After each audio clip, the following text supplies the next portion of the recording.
कि भारतीय जनता पार्टी फर्जी केस में फंसाकर ये हमारी अफीम चरस गांजा गाड़ी रोक करके रख करके चलान कर सकती है, ये हमारी हत्या करा सकती है भारतीय जनता पार्टी। ऐसे देखते हैं कि अपराधी दिखाई नहीं देते हैं। नमस्ते, मैं गौरव कुमार पांडे हाजिर हूँ यूपी तक पर वायरल खबरों के शो के साथ, जिसका नाम है आज क्या है वायरल।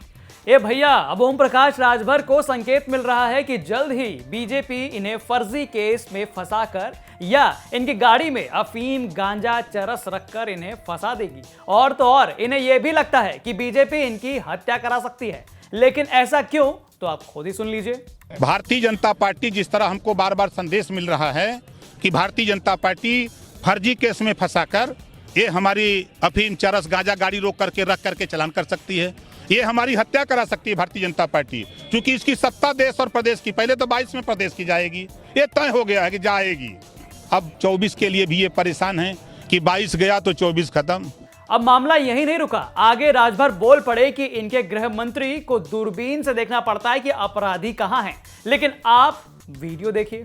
ये दूरबीन से देखते हैं गृह मंत्री, ऐसे यही पकड़ा भैया तो बता दें लोग के। ऐसे देखते हैं कि अपराधी दिखाई नहीं देते हैं। अब नहीं के मनचवा पटेनी जी गृह राज्य मंत्री 302 120 भी का अपराधी बगल में बैठा रहता है, तो 300 सीट जीतने का ऐसे देख रहे, 300 लौक रहा सीट, 300 किलो RDX आया ना लौकता।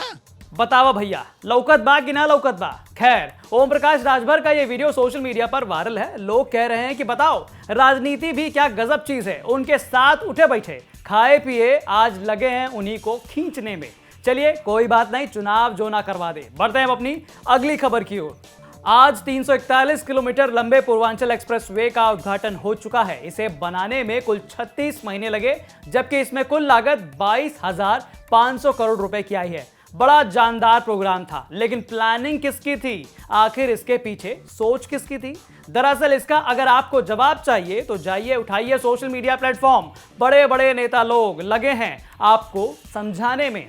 उदाहरण के लिए देखिए, सुबह सुबह 7:30 बजे सपा प्रमुख अखिलेश यादव लिखते हैं, फीता आया लखनऊ से और नई दिल्ली से कैंची आई। सपा के काम का श्रेय लेने को मची है खींचम खिंचाई। आशा है अब तक अकेले में बैठकर लखनऊ वालों ने समाजवादी पूर्वांचल एक्सप्रेसवे की लंबाई का आंकड़ा रट लिया होगा। सपा बहुरंगी पुष्प वर्षा से इसका उद्घाटन करके एक रंगी सोच वालों को जवाब देगी। वहीं इससे पहले अखिलेश यादव ने एक पुरानी तस्वीर भी ट्वीट की थी, जिसमें 22 दिसंबर 2016 को समाजवादी पूर्वांचल एक्सप्रेसवे के उद्घाटन का जिक्र है। अखिलेश ने इस ट्वीट में लिखा, कुछ लोगों अपना राज बस ऐसे ही गुजारते हैं, दूसरों की पट्टी पर अपना जहाज उतारते हैं। यही नारा है आज का कि नहीं चाहिए भाजपा। तो इसका बीजेपी ने भी पलटवार कर कहा, जिस हिसाब से कागजी एक्सप्रेसवे का झूठा ढोल अखिलेश यादव पीट रहे हैं, उनका अगला ट्वीट होगा कि राम मंदिर भी समाजवादी पार्टी की सरकार ने बनवाया है। ये क्रेडिट भी ले ही लीजिए अखिलेश जी। अब इतना झूठ बोल दिए हैं तो एक झूठ और सही। तो भैया, एक्सप्रेसवे किसका हुआ आप तय कीजिए और बताइए हमें कमेंट करके। बाकी बढ़ते हैं अपनी अगली खबर की ओर। चुनाव आते ही आरोप प्रत्यारोपों के साथ बयानबाजी भी खूब जोरों पर होती है। अब देख लीजिए, चुनाव आते ही बीजेपी प्रदेश अध्यक्ष स्वतंत्र देव सिंह किस तरह से एक कम्युनिटी को या कहें कि समाज को बोलते हुए दिखे। नजदीक आपके रहने वाले गांव के नजदीक 100 दलितों के यहां चाय पियो, 10 दलितों 100 दलितों के यहां चाय पियो और उसको समझाओ, मतदान जाति के नाम पर नहीं होता है, मतदान पैसे के नाम पर नहीं होता है, मतदान क्षेत्रवाद के नाम पर नहीं होता है, मतदान राष्ट्रवाद के नाम पर होता है। मित्रों, मतदान राष्ट्रवाद के नाम पर होता है।